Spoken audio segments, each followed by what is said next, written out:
411, suku demi manusia. Dia tidak ada di kamar. Siapa yang kamu cari? Petik 2. Xiao Ruoruo, murid terbaik. Kepala pelayan Sun terbangun oleh suara gaduh di koridor dan keluar untuk memeriksa keadaan dengan mengenakan piyama. Sambil menatap Fang Heng dan Mo Jiawei dengan curiga, ia bertanya-tanya, apa yang mereka berdua lakukan di depan kamar tamu perempuan tengah malam begini. Tuan Jiawei, Tuan Fang Heng, sudah larut malam. Apa pentingnya kalian berdua di sini? Tanya kepala pelayan Sun. Mo Jiawei mundur 2 langkah untuk menunjukkan ketidakbersalahannya. Wajah Fang Heng memerah. Dalam permainan itu, siang dan malam dibalik, sehingga dia lupa kalau hari sudah larut malam. Rasanya tidak pantas jika mereka berdua menghalangi pintu masuk kamar seorang gadis pada jam seperti ini. Saya di sini untuk mencari Xiao Ruoruo. Saya ingin membahas beberapa hal terkait ilmu gaib dengannya. Mohon maaf, sebagai akademisi peneliti, kami terlalu bersemangat di tengah penelitian dan datang ke sini tanpa berpikir 2 kali. Fang Heng menjelaskan dengan canggung, kami hanya lupa memperhitungkan waktu. Kepala pelayan Sun memasang ekspresi curiga di wajahnya, menunjukkan bahwa ia tidak sepenuhnya mempercayai kata-kata Fang Heng. Ia merenung, kau, seorang akademisi peneliti. Bagaimana mungkin kau bisa fokus belajar jika kau terus-menerus keluar masuk ruang belajar setiap beberapa jam? Mo Jiawei dengan cepat mengabaikan masalah itu dan maju untuk bertanya, Butler Sun, di mana Ruoruo? Apa dia tidak ada di kamarnya? Butler Sun juga agak bingung. Ia melangkah maju, menatap ruangan yang gelap, lalu menjawab ketika ia tersadar, oh iya, dia bertanya padaku setelah makan malam di mana gudang penyimpanan biji-biji itu. Dia mungkin masih di sana sekarang. Aku akan membawa kalian berdua ke sana untuk melihatnya. Kepala pelayan Sun juga sedikit khawatir tentang keselamatan Xiao Ruoruo, jadi dia mengikuti Fang Heng dan Xiao Ruoruo ke gudang. Di halaman belakang, pintu gudang tertutup rapat. Berderak, mendorong pintu gudang hingga terbuka, mereka bertiga berdiri di pintu pada saat yang sama. Fang Heng mengangkat alisnya dan sedikit menyipitkan matanya. Dia menoleh ke arah Mo Jiawei dan menatapnya dengan pandangan penuh tanya. Sama sekali tidak menyadari tatapan Fang Heng, wajah Mo Jiawei dipenuhi keterkejutan. Di tengah gudang itu terdapat Xiao Ruoruo, jari-jari kakinya kurang dari 10 cm di atas tanah.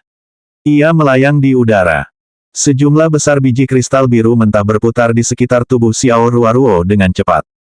Mampu menggunakan keterampilan aktif di luar permainan adalah karakteristik paling jelas dari materialisasi tingkat 3. Mo Jiawei terkejut. Ia menoleh dan bertanya pada Fang Heng dengan suara pelan, ada apa? Fang Heng terdiam. Kau bertanya padaku. Mo Jiawei membuka mulutnya tanpa mengucapkan sepatah kata pun. Dia memiliki kesan yang mendalam terhadap Xiao Ruoruo, gadis yang sangat takut pada orang asing. Sejak dia masih muda, dia sering tinggal di ruang belajar Mo Yun Xiao. Setiap kali Mo Jiawei melihat Xiao Ruoruo, dia akan menundukkan kepalanya dan berjalan melewatinya dengan cepat. Setelah dia dewasa, situasinya sedikit membaik. Itulah pertama kalinya Mo Jiawei menyadari bahwa Xiao Ruoruo sungguh cakap. Gedebuk, Xiao Ruoruo mendarat di tanah dan membuka matanya, memperhatikan orang-orang yang datang. Kalian, kenapa kalian ada di sini? Kamu mau meningkatkan ramuannya. Di ruang tamu, Xiao Ruoruo tampak bingung setelah mendengarkan penjelasan Fang Heng tentang keinginannya untuk memperbaiki ramuan tersebut. Fang Heng, menyempurnakan ramuan adalah hal yang sangat sulit karena metode transformasi dalam ilmu ramuan tidak sepenuhnya konsisten. Untuk meningkatkan efek obat, para alkemis akan melakukan pemurnian khusus terhadap bahan-bahan obat. Namun dari perspektif ilmu ramuan, kebanyakan akan. Petik 2. Mendengarkan siswa terbaik menjelaskan bidang fokus potionologi, Fang Heng tiba-tiba merasa mengantuk. Setidaknya Fang Heng masih memiliki dasar dalam ilmu ramuan. Mo Jiawei kebingungan, dan kelopak matanya berkedut. Dalam waktu kurang dari 2 menit, Mo Jiawei langsung tertidur di sofa di sampingnya. Petunjuk, Anda telah berdiskusi dengan Xiao Ruoruo tentang potionologi, alkimia, dan ilmu gaib. Hasilnya, Anda telah memperoleh beberapa pengetahuan. Anda telah memperoleh 33 poin pengalaman keterampilan potionologi dasar dan 55 poin pengalaman keterampilan ilmu gaib dasar. Apa yang terjadi? Poin pengalaman skill potionologi dasar dan poin pengalaman skill okultisme dasarku meningkat. Petunjuk permainan yang tiba-tiba telah membangunkan Fang Heng. Jarang melihat petunjuk permainan di luar permainan. Untuk sesaat, Fang Heng tidak dapat mengalihkan pandangannya dari Xiao Ruoruo. Itu semua terlalu aneh. Dia pernah berkomunikasi dengan Mo Yun Xiao tentang okultisme sebelumnya. Mengapa tidak ada petunjuk seperti itu sebelumnya? Mengapa dia tidak menerima poin pengalaman keterampilan sebelumnya? Fang Heng, ada sesuatu di wajahku. Xiao Ruoruo memperhatikan tatapan Fang Heng, wajahnya sedikit memerah, dan ia tak kuasa menahan diri untuk menundukkan kepalanya. Fang Heng terkejut dan bertanya, itu petunjuk permainan. Kamu tidak menerimanya? Ah, Xiao Ruoruo terkejut sesaat, lalu ekspresinya meredup. Tanpa mengangkat kepalanya, ia bergumam pelan, maaf, Fang Heng, aku tidak jujur padamu. Sebenarnya, aku setengah manusia. Jadi begitu ya, dia setengah manusia, gumam Fang Heng. Jantungnya berdebar kencang. Demi-human adalah salah satu minoritas dalam game. Mereka adalah produk dari manusia dan NPC. Demi-human memiliki atribut ganda, yaitu NPC dan pemain. Mereka lahir di dalam game, tetapi mereka memiliki kemampuan untuk meninggalkan game dan memasuki dunia nyata. Demi-human bisa menghindari banyak risiko dalam game. Mereka bisa langsung menggunakan semua kemampuan mereka di dalam game, dan mereka tidak akan menerima sebagian besar hukuman dalam game. Namun, mereka juga tidak memiliki kemampuan khusus yang dimiliki pemain. Contoh paling umum adalah manusia setengah yang tidak memiliki ransel permainan, tidak dapat menerima misi, tidak dapat melihat informasi pribadi, dan tidak dapat menerima petunjuk permainan. Federasi memiliki kendali ketat atas manusia setengah. Di bawah pernyataan berlebihan yang disengaja oleh Federasi, para manusia setengah dianggap sebagai monster yang merupakan eksistensi yang sangat berbahaya dalam permainan. Di dunia yang lebih maju, ada sekelompok pasukan anti-federasi yang terdiri dari para demi-human. Mereka pernah membawa masalah besar bagi federasi. Tidak perlu minta maaf. Aku hanya sedikit terkejut, jawab Fang Heng. Xiao Ruoruo dengan takut-takut mengangkat kepalanya dan menatap Fang Heng. Kalau begitu, Fang Heng, apa kau tidak takut padaku? Takut. Apa kamu sangat menakutkan? Xiao Ruoruo menjadi semakin gelisah. Tidak. Kalau begitu, semuanya baik-baik saja. Apa yang perlu ditakutkan? Fang Heng berpikiran sederhana. Ia berjalan mendekat, mengambil buku di atas meja dengan santai, dan segera memasukkannya ke dalam ransel gamenya. Dengar, sekarang kau tahu rahasiaku, sementara aku tahu rahasiamu. Dengan ini, kita bisa dianggap teman baik, kan? Ya, Xiao Ruoruo merasa lega. Senyum kembali muncul di wajahnya saat ia mengangguk. Benar, ku dengar demi-human tidak bisa menggunakan kabin permainan. Bagaimana cara masuk dan keluar dari permainan? Itu, Xiao Ruoruo ragu-ragu. Rahasia? Iya, kalau begitu, tidak apa-apa. Lupakan saja aku yang bertanya. Ini bukan rahasia, tapi Fang Heng, jangan beritahu siapapun. Xiao Ruoruo mengulurkan tangannya dan mengarahkan punggung tangannya ke arah Fang Heng. Kami manusia setengah masuk dan keluar dari permainan melalui tanda ini. Saat Xiao Ruoruo berbicara, tanda merah samar muncul di punggung tangannya yang putih. 412, teleportasi mark. Pupil mata Fang Heng mengecil ketika melihat tanda di punggung tangan Xiao Ruoruo. Ia berpikir, tandanya mirip dengan milikku. Jangan bergerak dulu, kata Fang Heng sambil menempelkan punggung tangannya dengan punggung tangan Xiao Ruoruo. Tanda di punggung tangannya memancarkan cahaya putih lemah. Xiao Ruoruo menutup mulutnya karena terkejut dan dengan hati-hati menatap Mo Jiawei yang sedang tertidur di sofa. Dia merendahkan suaranya dan berkata, Fang Heng, kenapa kamu juga punya tanda? Mungkinkah kamu juga? Xiao Ruoruo menatap Fang Heng dengan tatapan membara. Sejak pertama kali melihat Fang Heng, Xiao Ruoruo merasakan kedekatan yang aneh dengannya. Itu akan menjelaskan perasaan jika Fang Heng juga seorang setengah manusia. Tidak, kurasa tidak. Fang Heng menelusuri ingatan tubuhnya dan memastikan bahwa dia bukan manusia setengah. Tapi, Xiao Ruoruo ragu-ragu. Dia dengan hati-hati mencondongkan tubuh dan dengan hati-hati membandingkan tanda di tangan mereka. Meskipun tidak sama, sebagian besar polanya sangat mirip. Tapi bagian tanda ini sangat mirip dengan kami, para demi-human. Xiao Ruoruo mengangkat kepalanya, matanya dipenuhi keraguan. Fang Heng, bagaimana tanda di tanganmu terbentuk? Saya lupa, saya benar-benar lupa. Saya sama sekali tidak ingat asal-usul merek ini. Fang Heng juga sakit kepala. Ia tersenyum getir dan menjelaskan, aku telah mempelajari ilmu gaib untuk memecahkan misteri ini. Ya, aku percaya padamu, Fang Heng. Fang Heng menggaruk rambutnya dengan kesal. Itu menjadi semakin membingungkan. Sambil menarik napas dalam-dalam, Fang Heng memutuskan untuk tidak memikirkan tanda itu untuk sementara waktu. Oh ya, apa yang baru saja kita bicarakan? Oh, kita sedang membicarakan cara khusus para demi human memasuki permainan. Biasanya kita memasuki dunia permainan dengan kekuatan tanda itu. Saat Xiao Ruoruo berbicara, dia mengangkat lengannya dan mengulurkan telapak tangannya ke depan. Dalam sekejap, sebuah susunan ajaib muncul di bawah kaki Xiao Ruoruo. Proses teleportasi perlu berlangsung selama 30 detik. Selama periode ini, gangguan apapun akan mengakibatkan kegagalan teleportasi ke dalam game, jelas Xiao Ruoruo sambil menurunkan lengannya. Susunan sihir yang berputar perlahan di bawah kakinya juga menghilang. Melalui teleportasi tanda, gumam Fang Heng pada dirinya sendiri. Tunggu, benar, saat aku mengaktifkan tier 1 ritual okultisme, petunjuk permainan menyatakan bahwa aku bisa masuk dan keluar permainan langsung melalui tanda itu. Secara teori, aku punya kemampuan yang sama. Tapi bagaimana cara menggunakannya? Saat Fang Heng memikirkan hal itu, sebaris kata-kata kecil langsung muncul di retinanya. Keahlian, ritual okultisme, segel jiwa yang mengikat. Tingkat 1.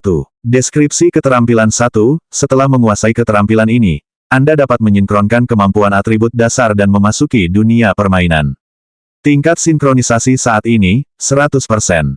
Deskripsi keterampilan 2, Anda dapat langsung memasuki permainan melalui segel ritual.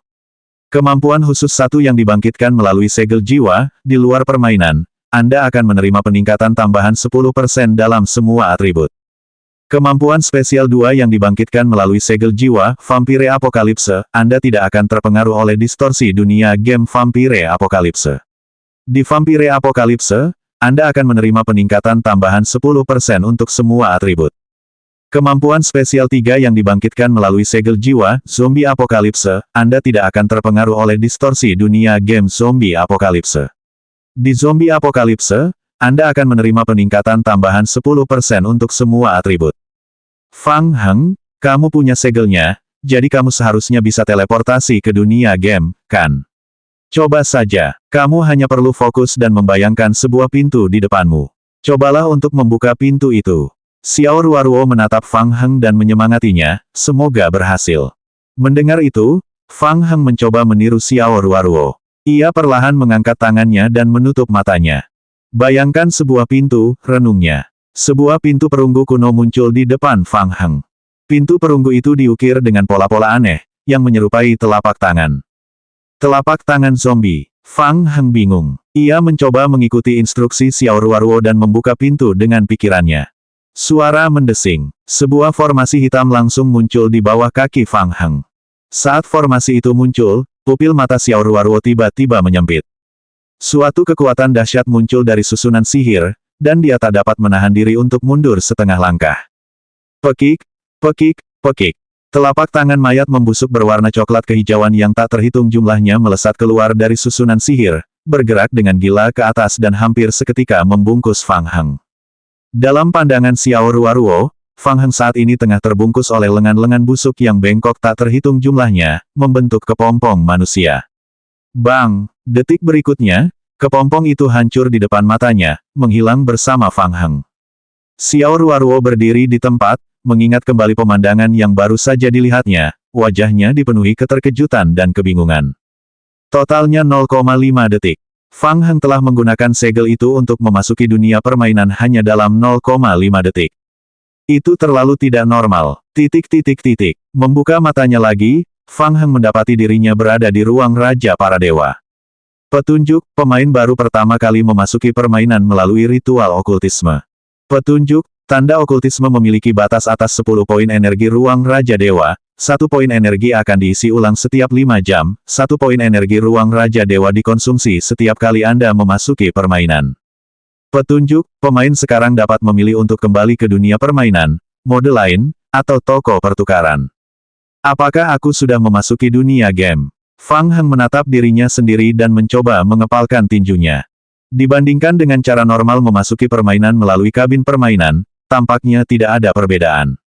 Saat Fang Heng tengah memikirkan hal itu, sederet kata kecil muncul di depan matanya. Petunjuk pemain, apakah Anda ingin keluar dari permainan? Berhenti. Petik 2. Dia kembali ke dunia nyata sekali lagi. Muncul di tempat, Fang Heng mencoba menggerakkan tubuhnya.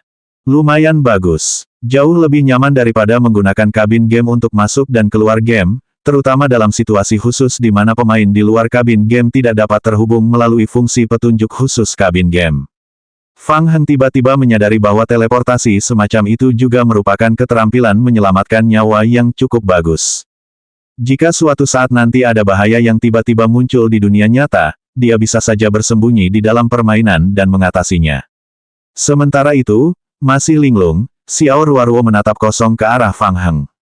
Apa yang kau pikirkan? Fang Heng melambaikan tangannya di depan mata Xiao Ruoruo. Tidak ada. Xiao Ruoruo kembali tersadar. Memasuki permainan melalui tanda sepertinya merupakan kemampuan khusus yang hanya dimiliki oleh manusia setengah. Jangan repot-repot memikirkannya lagi. Mungkin leluhurku adalah bagian dari garis keturunan setengah manusia. Fang Heng mengangkat bahu, tidak melanjutkan masalah itu lebih jauh. Mari kita kembali ke masalah peningkatan ramuan. Baiklah. Xiao Ruoruo mengangguk dan bangkit untuk mengambil setumpuk kertas putih dari meja di sampingnya. Aku tidak yakin bisa membantu. Kita bisa mempelajari perkembangan ramuannya bersama-sama. Saat Xiao Ruoruo berbicara, dia mengeluarkan selembar kertas dan membentangkannya di atas meja. 413, menyempurnakan formula. Kalau begitu, mari kita mulai dengan komposisi bahan obat. Dalam potionologi, analisis dekomposisi bahan obat dilakukan dengan cara khusus. Apakah Anda ingat formula ramuan Panglima Perang? Ya, aku ingat. Aku akan menuliskannya. Fang Heng mencantumkan nama lusinan bahan obat. Petunjuk poin intelijen Anda telah mencapai lebih dari 15 poin. Anda dapat menggunakan potionologi untuk analisis dekomposisi ramuan. Petunjuk, Xiao Ruoruo telah mengajarkan ilmu ramuan kepadamu. Keahlian ilmu ramuan dasarmu telah memperoleh 347 poin pengalaman dan naik ke level 4. 2,5 jam kemudian, Xiao Ruoruo menyelesaikan semua analisis dekomposisi dan rekomposisi. Sudah selesai. Xiao Ruoruo menyeka keringat di ujung hidungnya. Fang Heng, lihatlah. Fang Heng membungkuk dan mengeluarkan daftar itu. Petunjuk, kamu dan Xiao Ruoruo telah menyelesaikan modifikasi sekaligus rekomposisi ramuan Panglima Perang. Kamu telah menemukan formula ramuan baru, belum lengkap. Kamu bisa menamai formulanya. Ramuan Panglima Perang yang dimodifikasi. Petunjuk, Anda telah menyelesaikan struktur awal ramuan Panglima Perang yang dimodifikasi. Anda telah memperoleh 788 poin pengalaman dalam ilmu ramuan. Petunjuk, level potionologi Anda telah ditingkatkan ke level 5. Keren. Xiao Ruoruo, kamu sangat membantu. Fang Heng sangat gembira setelah menyelesaikan ramuan modifikasinya. Wajah Xiao Ruoruo memerah. Tidak juga, aku masih perlu melakukan beberapa penyesuaian kecil pada komposisi bahan-bahannya. Formula spesifiknya belum dianggap lengkap. Ini sudah sangat mengesankan. Aku akan kembali bermain untuk menguji dan menyempurnakan formulanya. Kamu sangat membantuku. Aku sedang terburu-buru hari ini. Aku akan membawakanmu makanan lezat lain kali. Oke, tepati janjimu, Fang Heng. Fang Heng buru-buru bangkit, mengucapkan selamat tinggal, dan cepat-cepat meninggalkan ruang tamu. Melihat Fang Heng meninggalkan ruangan dengan tergesa-gesa, Xiao Ruoruo menyeka keringat di dahinya. Mengerjakan analisis dekomposisi dan rekomposisi formula obat telah menghabiskan banyak energinya. Namun, Xiao Ruoruo tetap merasa sangat senang karena bisa membantu teman baiknya yang baru saja ia temui. Buk. Tuan Sun mengetuk pintu dan masuk ke kamar. Ia melirik Mo Jiawei yang masih tertidur lelap di sofa. Ruoruo, kamu pasti sangat lelah. Tubuhmu tidak cocok untuk begadang selarut ini. Tidak perlu terlalu lelah. Xiao Ruoruo tersenyum. Tidak apa-apa, Tuan Sun. Fang Heng adalah teman baik saya. Saya sangat senang bisa membantunya. Tuan Sun mendesah dalam hatinya. Dia ingin mengatakan sesuatu tetapi berhenti. Baiklah. Sudah malam, ayo istirahat. Petunjuk, pemain gagal menghasilkan sampel ramuan. Beberapa bahan telah rusak dan tidak dapat digunakan lagi. Petunjuk, pemain gagal menyelesaikan rumus. Sial, aku gagal lagi. Di gudang dalam game, Fang Heng mengumpat dengan cara yang agak tidak senang. Membuat sampel ramuan jauh lebih sulit dari yang dibayangkannya. Langkah terakhir penyempurnaan formula membutuhkan alokasi bahan yang lebih presisi. Pemain biasa perlu menghabiskan 1 atau 2 bulan untuk menguasai formula tersebut. Fang Heng tidak tahu apa-apa tentang teori ramuan dan tidak tahu cara menghitung proporsinya, jadi dia mencoba beberapa kali berdasarkan perasaan. Tidak mengherankan, hal itu berakhir dengan kegagalan. Fang Heng menggaruk kepalanya. Terserah, aku mungkin juga akan menggunakan metode coba-coba yang paling bodoh. Ada cukup banyak tim zombie dan bahan obat untuk diuji satu persatu. Fang Heng sedikit kesal. Ia berbalik dan melirik sekitar selusin ahli ramuan di ruangan itu. Menyadari tatapan Fang Heng, para pembuat ramuan yang bersiaga merasakan hawa dingin di hati mereka. Sebagai sesama pembuat ramuan, mereka tahu bahwa kegagalan berturut-turut dalam membuat ramuan membuat para pembuat ramuan berada dalam suasana hati yang buruk. Dengan nada tidak ramah, Fang Heng memerintahkan, "Hei, kalian semua, siapkan bahan-bahan yang dibutuhkan untuk membuat ramuannya. Sesuai formula ini, buatlah ratusan kombinasi dosis yang berbeda." Para perajin ramuan mengambil formula ramuan dari Fang Heng dan melihatnya. Awalnya mereka tertegun, lalu mereka mulai mendiskusikannya bersama. Jadi, Fang Heng selama ini berusaha mengembangkan formula baru untuk ramuan Panglima Perang. Luar biasa, baru semalam, dia sudah berhasil memodifikasi komposisi bahannya seperti itu. Para peramu ramuan berkumpul bersama dan menatap formula yang diberikan Fang Heng, semuanya takjub. Dalam rumus tersebut, beberapa perubahan dapat dianggap sebagai ide jenius. Formula baru. Petik 2. Luar biasa, bisa dimodifikasi seperti ini. Saya tidak menyangka ada metode seperti itu. Tapi apakah kedua bahan ini masih bisa dikombinasikan? Memang, mereka bisa. Lihat ini. Para ahli ramuan berdiskusi dengan suara pelan. Sesekali, mereka melirik Fang Heng. Petunjuk, kemampuanmu dalam membuat ramuan telah mendapatkan pengakuan dan rasa hormat dari para pembuat ramuan. Petunjuk, poin reputasi Anda di pasukan pemulung telah meningkat secara signifikan. Petunjuk, loyalitas para pembuat ramuan terhadap pasukan pemulung sedikit meningkat. Petunjuk, ahli ramuan Harley kagum padamu. Fang Heng melihat petunjuk permainan yang berkedip-kedip dan para peramu ramuan yang terus berdiskusi, dan pikirannya segera berdengung. Astaga! Aku memperlakukan kalian seperti alat untuk memilah bahan obat. Apa yang kalian bicarakan? Aku tidak bisa membawa kalian kembali ke distrik 8 untuk membuat ramuan. Aku tidak peduli dengan pengakuan dan rasa hormat kalian, pikir Fang Heng. Batuk, batuk. Fang Heng terbatuk berat, menyela pembicaraan para pembuat ramuan. Hei, kalian, cepatlah dan mulai meramu ramuannya. Para peramu ramuan menghormati sekaligus takut pada Fang Heng. Mendengar perintahnya, mereka segera menghentikan diskusi dan mulai meracik ramuan. Fang Heng mengendalikan klon zombie untuk mulai membuat ramuan melalui coba-coba. Bila demi bila penyaluran muncul di atas kepala para klon zombie, dan petunjuk permainan demi petunjuk permainan muncul dalam penglihatan Fang Heng. Petunjuk, klon zombie Anda gagal membuat ramuan tersebut. Petunjuk, klon zombie Anda gagal membuat ramuan tersebut. Titik. Petunjuk, klon zombie Anda telah menyelesaikan produksi sampel ramuan Panglima Perang yang dimodifikasi. Kualitas ramuan saat ini, C. Petunjuk, Anda telah menyempurnakan formula ramuan Panglima Perang yang dimodifikasi. Petunjuk, selama proses penyempurnaan formula ramuan, Anda telah memperoleh pemahaman baru tentang potionologi. Keterampilan Anda dalam pembuatan ramuan dasar telah meningkat. Anda telah memperoleh keterampilan baru dalam pembuatan ramuan tingkat menengah. Akhirnya, selesai. Setelah 157 kali gagal berturut-turut, akhirnya ada klon zombie yang menyelesaikan pembuatan sampel dan menyempurnakan formula ramuan. Trial and error memang yang terbaik. Aku bahkan mendapatkan keterampilan baru, yaitu membuat ramuan tingkat menengah. Fang Heng mendesah dalam hati. Ia mengeluarkan botol ramuan yang baru dibuat dan memegangnya untuk mengamati. Barang, ramuan Panglima Perang yang dimodifikasi. Kualitas, C. Deskripsi, setelah diracik dengan metode khusus, efek stimulasi ramuan Panglima Perang meningkat. Setelah pengguna mengonsumsinya, dalam waktu singkat, berbagai atribut mereka, serta efek seperti pemulihan HP, pemulihan vitalitas, pemulihan energi cepat, dan generasi anggota tubuh yang terputus, akan meningkat pesat hanya efektif untuk pemain atau NPC yang telah mengonsumsi ramuan suci. Pencipta, Fang Heng, berhasil. Ayo kita lihat skillnya. Mata Fang Heng berbinar-binar kegirangan. Ia membuka dan mengamati panel skill. Keahlian, pembuatan ramuan tingkat menengah. Deskripsi, kecerdasan +1. Anda dapat membuat ramuan sesuai dengan formula. Tingkat keberhasilan pembuatan ramuan akan meningkat. Ada peluang untuk membuat ramuan dengan efek yang lebih tinggi. Probabilitas ini berkaitan dengan tingkat keahlian. Deskripsi, keterampilan ini dapat ditingkatkan hingga level 30 dan tidak dapat melebihi level pemain saat ini. Setelah keterampilan mencapai batas maksimal, Anda dapat mencoba meningkatkan keterampilan tersebut.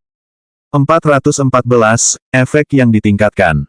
Dibandingkan dengan pembuatan ramuan dasar, batas atas pembuatan ramuan menengah adalah level 30. Ada juga bonus tambahan 1 poin kecerdasan dan kemungkinan membuat ramuan dengan efek level tinggi. Tidak buruk. Fang Heng merasa puas. Dia menyimpan ramuan itu dan melihat sekeliling gudang. Selanjutnya, dia bisa menyiapkan jalur produksi. Masih ada 3 jam sampai fajar, dan dia akan menghasilkan ramuan dalam jumlah besar. Fang Heng mengalihkan pandangannya ke para pembuat ramuan di sudut yang telah berkumpul dan mendecak lidah mereka tanda kagum. Semuanya, tolong bantu. Sekitar selusin pembuat ramuan segera menghentikan pembicaraan mereka. Melihat tatapan mata Fang Heng yang membara, mereka segera teringat pengalaman sebelumnya saat begadang semalaman untuk memilah bahan obat, kaki mereka menjadi lemas. Fang Heng tersenyum. Aku harus merepotkan kalian semua untuk memilah bahan-bahan obatnya. Pertama, distribusi bahan-bahan. Fang Heng akan meminta tim zombie membantunya memindahkan kotak-kotak bahan ke para pembuat ramuan. Lalu, para pembuat ramuan akan memilah bahan-bahan ke dalam set. Setelah itu, tim zombie akan memindahkan bahan-bahan yang telah disortir dan mengemasnya berdasarkan tingkat mutu ramuan. Itu adalah pengaturan sempurna yang dipikirkannya. Petunjuk, klon zombie Anda telah menyelesaikan produksi ramuan panglima perang yang dimodifikasi. Kualitas saat ini, D. Petunjuk, Anda telah memperoleh 4 poin pengalaman keterampilan membuat ramuan tingkat menengah. Petunjuk, klon zombie Anda telah selesai. Petunjuk permainan terus diperbarui. Melihat lini produksi yang telah selesai, Fang Heng merasakan kepuasan. Tidak, tunggu, masih ada ruang untuk perbaikan di lini produksi. Aku bisa melakukan beberapa penyesuaian kecil untuk mempercepat efisiensi. Fang Heng mengusap dagunya dan mulai mengamati lini produksi dengan saksama. Beberapa bahan tidak akan rusak setelah gagal, jadi dia tidak bisa menyia-nyiakannya. Dia harus membuka jalur produksi baru di mana para zombie akan mengirimkan kembali bahan-bahan yang tidak terpakai untuk disortir ulang. Bagaimana caranya? Aku tahu. Aku hanya perlu mengubah bagian ini. Lagi pula, pergerakan para zombie saling memengaruhi, jadi aku harus mengatur ulang tata letak jalur produksi. Tidak, ini tidak berhasil. Aku harus mengaturnya ulang, pikir Fang Heng. Saat jalur produksi disiapkan berulang-ulang, kecepatan penyegaran log permainan terus meningkat. Fang Heng minum berbotol-botol kopi, menikmatinya. Keesokan harinya, matahari bersinar terang. Pintu gudang ditarik terbuka dengan bunyi desisan. 2 anggota elit pasukan pemulung berdiri di pintu masuk gudang, dengan cermat mengamati bagian dalam gudang. Tanpa izin Fang Heng, mereka tidak akan berani memasuki gudang. Malam sebelumnya, ada rumor yang menyebar ke seluruh kota Edge Creek. Dikatakan bahwa gudang itu penuh sesak dengan para liker yang dikendalikan oleh Fang Heng dan bahwa seseorang yang menerobos masuk ke gudang tanpa berpikir dimakan oleh para liker hingga tidak ada yang tersisa dari mereka. Kemudian, Roche keluar untuk membantah rumor tersebut. Kalau ada yang masuk ke gudang dan mengganggu Fang Heng, meski tidak dimakan para liker, kemungkinan kakinya akan dipatahkan, lalu dibuang untuk dimakan para zombie. Keduanya berdiri di pintu dan berteriak ke arah gudang yang remang-remang, "Komandan Fang, apakah Anda di sana? Roche dan Osborn sudah menunggu Anda lebih dari setengah jam." Apa? Sudah subuh. Di dalam gudang, Fang Heng, yang sedang menghitung bahan obat, tersadar kembali ketika mendengar teriakan di luar pintu. Tanpa sadar ia meneguk kopinya. Sayang sekali masih banyak bahan obat yang harus disortir, gumam Fang Heng dalam hati. Lalu ia berteriak, "Masuk dan bantu aku membawa truk keluar."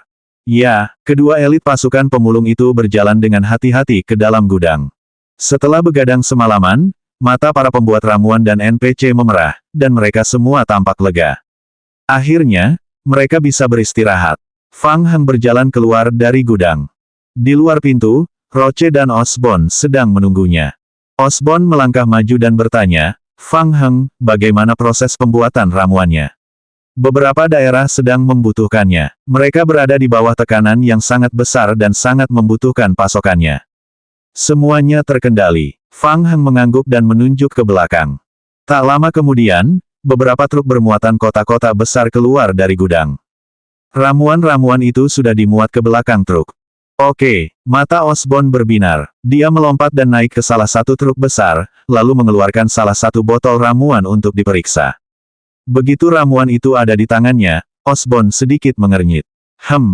Dia berpikir, kenapa warna ramuannya agak berbeda? Warnanya agak kuning. Itu fenomena biasa. Menghadapi tatapan Osborn, Fang Heng melambaikan tangannya dengan santai dan menjelaskan, efektivitas ramuan Panglima Perang generasi pertama bukanlah yang tertinggi. Aku membuat beberapa penyesuaian kecil. Ini adalah versi yang disempurnakan dengan efek yang lebih baik. Meningkat. Dalam hati, Osborn bahkan lebih terkejut. Fang Heng menemukan cara untuk meningkatkan ramuan Panglima Perang yang dikembangkan sendiri oleh pendiri pasukan pemulung, Cook Barn.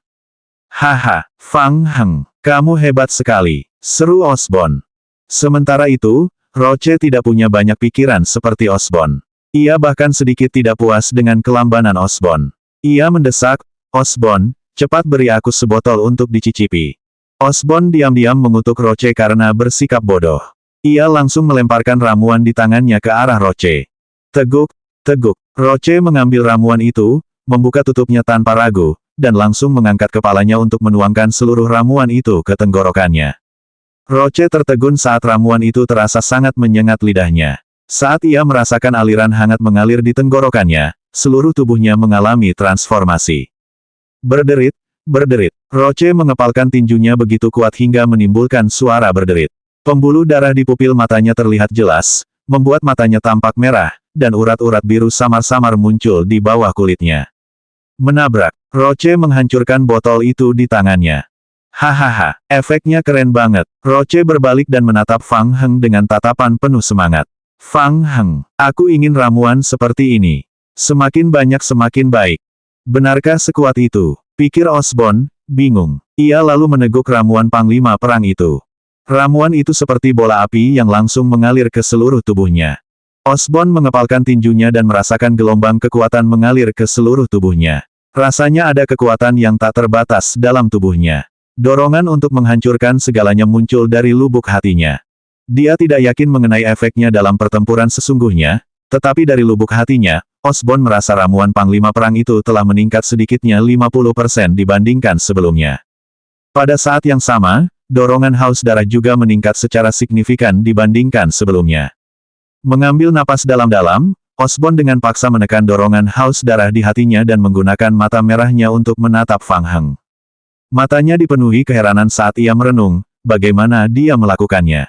Pertama, dia menghasilkan ramuan Panglima Perang dalam jumlah besar, dan sekarang, sehari kemudian, dia meningkatkan efek ramuan itu. Pemuda ini akan mengubah pasukan kita sepenuhnya. Fang Heng bertanya, bagaimana? Bagus sekali. Osborn mengonfirmasi kepada Fang Heng, apakah kamu yakin ramuan itu tidak memiliki efek negatif? Setidaknya, kami tidak menemukan apapun selama pengujian. Sial, kau merepotkan sekali. Siapa peduli dengan efek negatifnya? Lebih baik kau tidak mau ramuan. Kita akan menggunakannya. Sambil berbicara, Roche diam-diam mengedipkan mata pada Fang Heng dan melambaikan tangannya. Saudara-saudara, ramuan truk ini milik kita. 415, siap bertempur. Mengaum. Mendengar ini, para anggota pasukan pemulung di belakang Roche mulai bersorak. Mereka bergegas ke belakang truk dan mulai membawa ramuan. Osborn memperlihatkan senyum pahit yang langka. Roche, aku tidak menolak. Akhir-akhir ini, para penyintas mulai bersatu dan melawan kita. Pasukan pemulung semakin tertekan. Zona perang lainnya juga menghadapi banyak masalah. Jika zona perang lainnya tidak bisa bertahan, kota Edge Creek juga akan dirugikan. Sial, jangan beri aku omong kosong ini. Roche meludah ke tanah dan melambaikan tangannya. Saudara-saudara, 2 truk penuh barang berkualitas terbaik sudah cukup. Sisakan sedikit untuk yang lain. Petunjuk, tingkat kesukaan Anda pada Roche telah meningkat pesat. Petunjuk, tingkat kesukaan Anda pada Osborn sedikit meningkat. Petunjuk, Anda telah menyerahkan ramuan Panglima Perang, diubah, *3250 ke Osborn. Petunjuk, total ramuan Panglima Perang adalah 6.557.500 poin pasukan pemulung. Level Anda di pasukan pemulung telah ditingkatkan ke level 18 Komandan Kepala Regional tingkat 1. Petunjuk, reputasi Anda di pasukan pemulung telah meningkat pesat. Setelah membagikan satu truk penuh ramuan Panglima Perang, haus darah di mata Roche belum juga mereda. Ia mengangkat kepalanya dan meneguk sebotol ramuan Panglima Perang lagi. Dengar, kita akan pindah dalam 30 menit. Target, tempat perlindungan Edge Creek Town. Menyaksikan pasukan pemulung yang terpengaruh oleh dorongan haus darah dari ramuan Panglima Perang pergi, Fang Heng menggosok bahunya dan membuka petunjuk permainan untuk memeriksanya lagi. Level 18, Panglima tertinggi zona perang tingkat 1. Secara teori, pangkatnya sudah lebih tinggi dari Roche. Ngomong-ngomong, apakah dia akan mencapai level teratas? Tidak ada daftar naik level di forum. Sungguh merepotkan. Fang Heng mengerutkan bibirnya dan berjalan kembali ke gudang, bersiap untuk melanjutkan ramuannya. Di kejauhan, di luar kota Edge Creek, Cheng Ya dan dua orang lainnya bergegas kembali dengan membawa kayu-kayu gelondongan di pundak mereka. Mendengar suara gemuruh yang datang dari kota Edge Creek, mereka saling berpandangan. Wei Chun mengerutkan kening dan bertanya, apakah terjadi sesuatu? Tadi malam, mereka menerima perintah darurat dari Roche, yang mengharuskan mereka keluar dan mengumpulkan sejumlah besar kayu dalam waktu singkat. Mereka mengira itu adalah misi khusus, jadi mereka memindahkan kayu-kayu itu semalaman. Aku tidak yakin, mungkin ada hubungannya dengan catatan yang kita kumpulkan. Cheng Ya menundukkan kepalanya dan berpikir, kamu offline saja dan lapor ke atasanmu dulu. Kita lihat saja nanti. Di markas Dragon Country Gaming Union. Setelah mengalami dua kekalahan berturut-turut, moral pasukan aliansi perusahaan pemain utama di Distrik 7 hampir jatuh ke dasar. Suasana di aula konferensi luar biasa hikmat. Tian Zhen terdiam. Mereka sangat terkejut dengan banyaknya bentuk Tyrant dan Liker yang mereka temui tadi malam. Berapa lama Fang Heng berada di Distrik 7? Dia mengira Fang Heng akan lemah untuk sementara waktu setelah memasuki Divisi 7. Namun, dia tidak menyangka bahwa tim zombie yang dikendalikan Fang Heng akan menjadi lebih kuat. Tian Zhen berpikir keras sepanjang malam, tetapi tidak dapat memikirkan cara untuk menghadapi Fang Heng. Orang lain hanya bisa memikirkan rencana dan trik untuk menghalangi perkembangan Fang Heng sementara. Selama mereka tidak bisa sepenuhnya menghadapi tim zombie Fang Heng, mereka tidak bisa mengancam Fang Heng. Itu hal sekunder. Yang sebenarnya ditakutkan Tian Zhen adalah kecepatan pertumbuhan Fang Heng. Itu terlalu cepat. Terakhir kali dia melihat video Fang Heng hanya dapat mengendalikan sejumlah kecil Liker dan satu wujud Tyrant. Kekuatan tempurnya dianggap kuat di kalangan pemain, tetapi ia mudah dihadapi. Namun, hanya dalam waktu setengah bulan, jumlah Liker yang dapat dikendalikan Fang Heng telah berubah menjadi jumlah yang besar, bersama dengan lebih dari 20 bentuk Tyrant. Jika dia diberi waktu setengah bulan lagi, Tian Zhen tidak berani memikirkannya. Setelah berpikir keras sepanjang malam, sebuah pikiran tiba-tiba muncul dalam benaknya. Bagaimana dengan menyerah? Begitu pikiran ini muncul, ia terus melekat dalam benak Tian Zhen. Di dunia orang dewasa, manfaat adalah yang utama. Menyerah itu memalukan, tetapi berguna. Setidaknya dia tidak akan menderita kerugian yang lebih besar.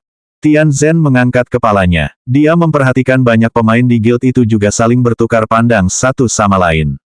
Tampaknya semua orang ketakutan karena pertempuran tadi malam. Seperti dugaan Tian Zhen, banyak serikat pemain sudah mulai berpikir untuk berhenti. Setelah dua kali kalah, itu adalah kerugian besar bagi guild. Komandan Tian, kabar baik. Di luar ruang konferensi, seorang wakil komandan serikat permainan buru-buru mendorong pintu hingga terbuka, membuyarkan lamunan semua orang. Semua mata tertuju padanya. Kabar baik apa? Itu federasi. Federasi telah mengumumkannya kepada publik. Demi melindungi keselamatan rakyat, Federasi telah memutuskan untuk bergabung dengan serikat pemain utama di Distrik 7 untuk menghadapi pasukan pemulung. Mereka juga telah menempatkan Fang Heng dalam daftar pemain berbahaya untuk sementara waktu dan secara terbuka meminta Fang Heng untuk mundur dari pasukan pemulung. Pemain itu tampak bersemangat sambil terengah-engah dan berkata, jika Fang Heng tidak mau mundur, Federasi mungkin akan mengambil tindakan kursif. Semua orang tercengang. Federasi akan berpartisipasi dalam pertempuran. Lewat sini. Baiklah. Berita ini membuat Niusia yang jantungnya setengah mati, langsung bangkit kembali di tempat. Dia tiba-tiba berdiri. Dengan tekanan dari federasi, Fang Heng akan berada dalam masalah besar kali ini. Aula itu kembali bergairah. Federasi juga baru saja mengirimi kami pesan bahwa tim pendukung mereka akan tiba di area kota Edge Creek pada sore hari dan berpartisipasi dalam pertempuran melawan pasukan pemulung. Melihat tim sudah diambang kehancuran, kabar bergabungnya federasi ke dalam tim memberikan suntikan semangat kepada para pemain dan mengobarkan kembali semangat juang mereka. Dengan keikutsertaan federasi, kekuatan mereka secara keseluruhan pasti akan mengalami peningkatan besar. Hebat! Dengan federasi yang bersama-sama membereskan pasukan pemulung, peluang kita untuk menang semakin besar. Federasi memiliki senjata berat tingkat tinggi, jadi seharusnya tidak menjadi masalah besar untuk menghadapi wujud tiran yang dikendalikan oleh Fang Heng. Tidak hanya itu, aku juga mendengar bahwa federasi memiliki suntikan khusus untuk menghadapi pasukan pemulung, dan itu berhasil dengan satu serangan. Benarkah ada hal seperti itu? Para pemain sekali lagi mulai berdiskusi dengan penuh semangat, seolah-olah dengan penambahan federasi, mereka dapat membalikkan keadaan dalam satu gerakan. Tian Zhen terdiam. Federasi juga telah resmi bergabung. Dia sebelumnya pernah bertarung dengan Komandan Distrik 7, Kou Huai, dan dia tahu betul bahwa dia adalah karakter yang sangat sulit untuk dihadapi. Kou Huai pasti juga merasakan ancaman dari Fang Heng. Para pemain tengah berdiskusi dengan penuh semangat ketika pintu aula ruang konferensi tiba-tiba didorong terbuka dari luar. Komandan Tian, mereka datang untuk menyerang kita. Pupil mata Tian Zhen mengecil. Datang untuk menyerang kita. Siapa mereka? Bicaralah dengan jelas. Pemain itu mengatur napasnya dan berkata dengan suara berat, itu pasukan pemulung. Roche telah memimpin tim untuk menyerang tempat perlindungan kita. Mereka diperkirakan tiba dalam 5 menit. Seluruh ruang konferensi kembali hening. Tian Zhen memandang sekeliling aula dan gelombang kemarahan muncul dari lubuk hatinya. Mereka benar-benar datang mengetuk pintunya. Apakah mereka benar-benar mengira mereka mudah ditipu? Semuanya, ikuti aku. Ayo bertarung. 416, kenaikan. Di daerah pinggiran kota yang tandus. 2 truk besar melaju ke kota yang diduduki oleh pasukan pemulung. Komandan Distrik Militer, Lei Ming, memimpin anggota pasukan pemulung untuk menyambut mereka di alun-alun pusat kota. Mata para anggota tentara itu dipenuhi dengan semangat yang tak tertandingi. Osborne, kamu terlambat 3 hari dari jadwal. Osborne melompat turun dari kursi penumpang. Aku sudah berusaha sebaik mungkin. Garis depan sedang dalam situasi genting. Kau tahu situasi kita saat ini. Area lain juga sama. Aku tahu kau sedang dalam situasi kritis. Aku akan segera mengirimkan 2 batch ramuan ini kepadamu. Ceh, Lei Ming melambaikan tangannya untuk memberi isyarat kepada bawahannya agar memindahkan barang-barang. Ia menggertakkan gigi dan berkata, kalau kalian terlambat 2 hari, kalian bisa langsung datang untuk mengambil mayat kami. Seperti biasa, Osborne memasang wajah tegas dan berkata-kata demi kata, Lei Ming, aku yakin kekuatanmu tidak terbatas pada ini. Aku juga punya kabar baik untukmu. Kali ini, aku membawakanmu setengah truk ramuan tambahan. Lei Ming mendengus pelan. Setelah mendapatkan setengah truk tambahan ramuan Panglima Perang, ketidaksenangan di hatinya sedikit mereda. Ngomong-ngomong, apa yang terjadi dengan Fang Heng baru-baru ini? Bagaimana dia bisa naik pangkat menjadi Panglima Daerah secepat itu? Ini disetujui secara khusus oleh Komandan Cook Barn. Fang Heng menghasilkan sejumlah besar ramuan Panglima Perang dalam waktu singkat untuk meringankan krisis di garis depan. Selain itu, ramuan-ramuan di tanganmu ini semuanya dibuat dengan bantuan Fang Heng. Pembuat ramuan, Lei Ming mengerutkan bibirnya dan perasaan tidak puas muncul dari hatinya. Mereka bertempur sampai mati di garis depan tetapi pada akhirnya, mereka lebih buruk daripada pembuat ramuan. Sungguh tidak menyenangkan. Kakak Lei, saat mereka sedang berbincang, seorang anggota tim yang membawa barang melompat turun dari truk dan menyerahkan sebotol ramuan Panglima Perang kepada Lei Ming. Saudara Lei, ramuannya sepertinya tidak cocok. Lei Ming mengambil ramuan itu dan memandanginya di tangannya, wajahnya menjadi gelap. Osborne, apa maksudnya ini? Itu versi modifikasi dari ramuan Panglima Perang. Fang Heng, yang baru saja kamu sebutkan, adalah pembuatnya. Osborne menjelaskan tanpa ekspresi, suruh anak buahmu bergegas dan bongkar barang. Aku masih punya beberapa lagi yang harus dikerjakan. Ada masalah dengan truk pengangkut kemarin. Aku sedang terburu-buru. Sialan, kamu bercanda. Lei Ming menatap Osborne dengan tajam. Apa kau mencoba menipuku dengan barang cacat? Itukah sebabnya kau memberiku lebih dari setengah kotak ramuan? Aku tidak punya waktu. Osborn mengerutkan kening. Kau mau? Kalau kau tidak bongkar barangnya, kita pergi sekarang. Tunggu, aku coba efeknya dulu. Lei Ming menghentikan Osborn. Tepat saat ia hendak menguji sendiri khasiat ramuan itu, suara tembakan terdengar di luar kota. Seorang anggota pasukan pemulung berteriak, "Saudara Lei, ada yang menyerang markas." Osborn dan Lei Ming tercengang pada saat yang sama. Sialan, kau cari mati. Mata Lei Ming memerah saat ia berteriak, "Bawa ramuan itu. Bertarunglah bersamaku." Pangkalan itu tiba-tiba diserang. Lei Ming tidak peduli apakah ramuan yang diberikan Osborn rusak atau tidak. Ia mengambil sebotol ramuan, membuka tutupnya, dan meneguknya. Saat ramuan itu mengalir ke tenggorokannya, arus hangat langsung mengalir ke anggota tubuh dan tulangnya. Pupil mata Lei Ming mengecil. Perasaan itu benar-benar berbeda dari saat dia meminum ramuan Panglima Perang di masa lalu. Dulu, ramuan itu akan membangkitkan hasrat bertarung yang perlahan-lahan meningkat. Sebaliknya, ramuan baru ini justru membuat seseorang menjadi sangat ganas. Dia merasakan suatu kekuatan dahsyat memasuki tubuhnya dengan kuat. Ini, Lei Ming berbalik menatap Osborn, matanya dipenuhi niat membunuh yang haus darah. Osborn tidak berekspresi saat dia melihat ke belakang dengan tenang. Bagaimana? Hahaha, bagus, bagus. Lei Ming berkata sambil menenggak beberapa botol ramuan Panglima Perang sekaligus. Pembuluh darah di lehernya menonjol dan kulitnya memperlihatkan warna darah merah tua. Dengan parang di satu tangan, Lei Ming tertawa terbahak-bahak, "Saudara-saudara, bawa ramuannya dan bunuh para penyusup ini bersamaku." Mengaum, para anggota pasukan pemulung menenggak ramuan Panglima Perang yang telah dimodifikasi oleh Fang Heng. Dalam sekejap, seluruh pasukan pemulung jatuh ke dalam keadaan sangat panik dan haus darah. Mereka seakan mengigau dan liar. Mereka meraung dan bergabung dengan medan perang di luar. Tak lama kemudian, para pemain federasi yang menyerang markas pasukan pemulung menyadari ada yang aneh pada musuh. Pada dini hari tadi malam, semua tempat penampungan federasi di Distrik 7 menerima perintah mobilisasi dari Pusat Komando Distrik 7. Semua anggota shelter Federasi nomor 9 dimobilisasi. Mereka ingin menghancurkan markas pasukan pemulung di daerah gurun pinggiran kota dalam satu serangan. Mereka ingin meraih kemenangan gemilang dan menunjukkan wajah mereka di hadapan para pemimpin mereka. Tetapi mereka tidak menyangka bahwa pasukan pemulung saat ini benar-benar berbeda dengan penampilan mereka yang sakit-sakitan di masa lalu. Para prajurit pasukan pemulung sangat bersemangat. Kemampuan pertahanan fisik mereka meningkat drastis satu tingkat dibandingkan 2 hari yang lalu. Peluru biasa hampir tidak mampu menghentikan langkah mereka. Dalam waktu kurang dari 10 menit, posisi garis depan yang didirikan oleh federasi telah ditembus oleh pasukan pemulung.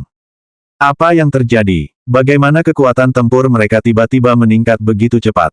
Melihat situasi tidak baik, Komandan Federal segera memberi perintah untuk mundur.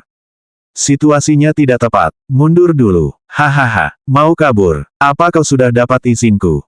Lei Ming luar biasa gembira, matanya memancarkan niat membunuh yang haus darah. Ah, bicaralah. Apa aku setuju kau kabur? Kalian semua, kejar mereka. Bunuh mereka semua. Di kota, Osborn memandang medan perang di depannya dari jauh. Mendengar suara gemuruh yang keluar dari telinganya, Osborn tidak dapat menahan perasaan sedikit ngeri. Apa yang dilakukan Fang Heng pada ramuan Panglima Perang? Dilihat dari situasi di medan perang, ramuan Panglima Perang telah meningkatkan efeknya sebesar 40-60% dari basis aslinya. Situasi yang sama terjadi di mana-mana di sekitar Edge Creek Town. Para pemain dari markas Persekutuan Negara Naga berada di bawah tekanan hebat dari serangan Roche. Meriam otomatis yang dipasang di tempat perlindungan terus-menerus menyemburkan lidah api. Meski begitu, mereka masih berhasil menahan serangan pasukan pemulung dengan susah payah.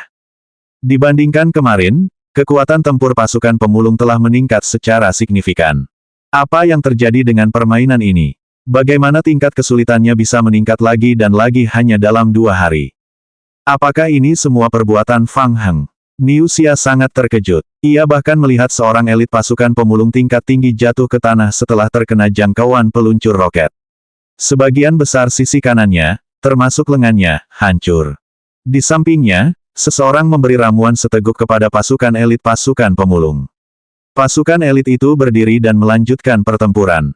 Gila, mereka bukan lagi manusia. Sampai batas tertentu, mereka telah menjadi zombie.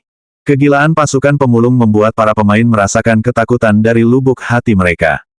Di belakang benteng pertahanan, Tianzhen memimpin tim pemain untuk menghadapi musuh. Di permukaan, Tianzhen tampak sangat tenang dan memberi perintah dengan tertib.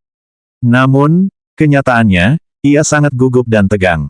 Semangatnya sudah lama terpacu hingga batasnya. Untuk sementara waktu, tempat perlindungan itu masih bisa menahan serangan pasukan pemulung dengan mengandalkan fasilitas pertahanan. Tetapi, masih ada satu faktor utama yang meresahkan. Itu Fang Heng. Sampai sekarang, Fang Heng dan tim zombinya belum muncul. Begitu tim zombie yang mereka temui tadi malam bergabung dalam pertempuran, tempat berlindung mereka akan hilang. 417 promosi. Karena batas waktu teleportasi 2 hari, Fang Heng terpaksa kembali ke Distrik 8. Lembaga penelitian di Distrik 8 beroperasi 100% dan semua peneliti sangat sibuk. Fang Heng awalnya ingin bertanya kepada Qiu Yaokang tentang penelitian dan pengembangan meteorit generasi pertama tetapi dia tidak berhasil menemukannya. Setelah bertanya-tanya, ia menemukan terobosan dalam penelitian meteorit generasi pertama. Qiu Yaokang diundang ke Dark Knights untuk menyelenggarakan seminar tentang meteorit generasi pertama. Ia merasa tidak berdaya dan memutuskan untuk menunggu sampai perbaikan alat teleportasi selesai. Sementara itu, Fang Heng akan kembali ke Distrik 7 terlebih dahulu. Ia berencana untuk bertanya tentang meteorit generasi pertama saat ia kembali nanti. Setelah beberapa waktu tertunda, waktu sudah menunjukkan pukul 3 sore ketika ia kembali ke Distrik 7. Saat Fang Heng membuka matanya, sejumlah petunjuk permainan dengan cepat muncul kembali di sudut kanan bawah retinanya. Butuh waktu 1 menit penuh untuk menyelesaikan seluruh proses. Petunjuk, selama Anda offline, tim zombie Anda telah selesai membuat ramuan Panglima Perang berubah * 2315. Anda telah memperoleh 5.876 poin pengalaman dari pembuatan ramuan. Pembuatan ramuan tingkat menengah Anda telah ditingkatkan ke level 18. Anda telah mencapai batas atas saat ini. Harap segera tingkatkan level karakter Anda. Petunjuk, ramuan Panglima Perang yang sedang kamu teliti telah disetujui oleh Komandan Regional Pasukan Pemulung, Lei Ming. Persahabatanmu dengan Lei Ming telah meningkat. Reputasimu di pasukan pemulung telah meningkat. Petunjuk, Anda telah menerima persetujuan dari beberapa anggota pasukan pemulung. Petunjuk, berkat bantuan ramuanmu, pasukan pemulung telah menguasai area kota selatan. Nilai reputasimu meningkat. Petunjuk, ramuan Panglima Perang yang Anda teliti dan hasilkan telah disetujui oleh Komandan Regional Pasukan Pemulung, Qin King. Persahabatan Anda dengan Qin King telah meningkat. Nilai reputasi Anda di pasukan pemulung telah meningkat. Petunjuk, ramuan Panglima Perang yang Anda teliti dan hasilkan. Petunjuk, Lei Ming telah menduduki beberapa benteng kota di kota selatan, dan telah mencalonkan Anda sebagai Komandan Regional Kota Selatan. Petunjuk, karena Anda sedang offline, suara Anda dianggap hangus. Petunjuk, Osborn telah memberikan suara mendukung. Petunjuk, Lei Ming telah memberikan suara mendukung. Petunjuk, nominasi Anda telah disetujui oleh mayoritas suara di atas pangkat komandan regional di pasukan pemulung. Apa-apaan? Fang Heng sedang terburu-buru. Ia membuka catatan permainan dan kembali membaca petunjuk permainan. Setelah membaca, Fang Heng terdiam sejenak. Apa maksudnya? Aku naik pangkat. Fang Heng hendak bertanya kepada Roche tentang situasi tersebut. Saat keluar dari gudang, Osborn sudah menunggu di luar pintu lebih awal. Fang Heng, aku hanya mencarimu. Osborn menghabiskan banyak upaya untuk mendistribusikan ramuan Panglima Perang versi perbaikan yang dibuat Fang Heng ke cabang-cabang regional pasukan pemulung di daerah sekitarnya. Ia baru saja kembali ke kota Edge Creek belum lama ini. Meski lelah secara fisik dan mental, semangat Osborn sangat baik. Efek ramuan Panglima Perang yang dibuat Fang Heng sungguh menakjubkan. Hanya dalam setengah hari, pasukan pemulung memperoleh keuntungan besar dalam pertempuran melawan para penyintas. Mereka secara langsung menyatakan telah menduduki 3 area kecil dan 1 area sedang. Semangat seluruh pasukan pemulung sedang berada di puncaknya. Apa aku dalam masalah lagi? Tidak, itu hal yang baik. Komandan Regional, Lei Ming, telah menduduki wilayah selatan kota. Komandan Cook telah memutuskan untuk membangun benteng besar dengan wilayah selatan ini sebagai pusatnya. Bersama 9 wilayah kecil di sekitarnya, mereka akan maju bersama. Anda dipilih oleh para komandan regional untuk menjadi pemimpin wilayah selatan, Komandan Utama. Setengah jam yang lalu, penunjukan ini diserahkan secara pribadi oleh Komandan Cookburn. Petunjuk, pangkat dan reputasi Anda di pasukan pemulung telah memenuhi persyaratan untuk menjadi komandan regional. Anda juga telah meraih lebih dari separuh suara melalui pemilihan. Anda telah menjadi komandan kepala regional untuk wilayah selatan kota. Petunjuk, Anda telah memperoleh wewenang komando kota Edge Creek, wilayah gurun pinggiran kota, wilayah Pelabuhan Kuning, wilayah pabrik Wanlin, dan seterusnya. Petunjuk, Anda telah memperoleh 50 anggota pasukan pemulung tingkat tinggi, 100 anggota pasukan pemulung tingkat menengah, dan 300 anggota pasukan pemulung. Sederet petunjuk permainan terlintas di penglihatan Fang Heng. Dia telah dipromosikan, tapi dia tampaknya mata-mata di Dark Knights. Fang Heng sedikit bingung sejenak. Dia mencoba menjernihkan pikirannya dan melirik misi alur cerita utama di panel misi tentang menemukan cara untuk menghubungi Cookburn. Osborne, kapan saya bisa bertemu Komandan Cook? Situasinya mendesak. Anda harus segera menuju ke distrik South City untuk bertugas. Personel yang ditugaskan kepada Anda juga telah dipersiapkan. Setelah pembangunan distrik South City selesai, Anda dapat melaporkan situasi ini kepada Komandan Cook kapan saja. Selain itu, sesuai instruksi Komandan Cook, Anda akan bertanggung jawab atas misi pembuatan ramuan Panglima Perang di distrik Kota Selatan. Saya juga akan mendampingi Anda sebagai komandan logistik. Osborne berkata sambil melihat gudang di belakang Fang Heng. Jadi, yang terpenting bagi kita sekarang adalah mengawal bahan-bahan ini kembali ke distrik South City. Kapan kita bisa berangkat? Fang Heng tersenyum pahit dalam hatinya. Awalnya, dia ingin cepat naik jabatan dan menyelesaikan misinya. Namun dia tidak menyangka hal itu akan tiba-tiba menjadi secepat itu. Fang Heng, masih ada beberapa meja produksi dan staf farmasi di gudang. Apakah kamu ingin menyatukan mereka kembali? Ya, oke. Kembalikan barang-barang di gudang dulu. Bawa semua staf farmasi ikut denganmu. Baiklah, aku akan pergi dan bersiap sekarang. Fang Heng menggaruk rambutnya dan berpikir keras. Di markas Federasi di Distrik 7, Kou Huai menerima laporan pertempuran terbaru di tangannya. Mengapa ini terjadi? Suasana hati Kou Huai sangatlah berat. Kekuatan pasukan pemulung meningkat pesat dalam semalam. Ada laporan yang belum dikonfirmasi bahwa pasukan pemulung telah meningkatkan ramuan khusus, dan kekuatan mereka meningkat pesat. Mengapa? Bagaimana ini bisa menjadi suatu kebetulan? Fang Heng, segala sesuatu ada hubungannya dengan dia.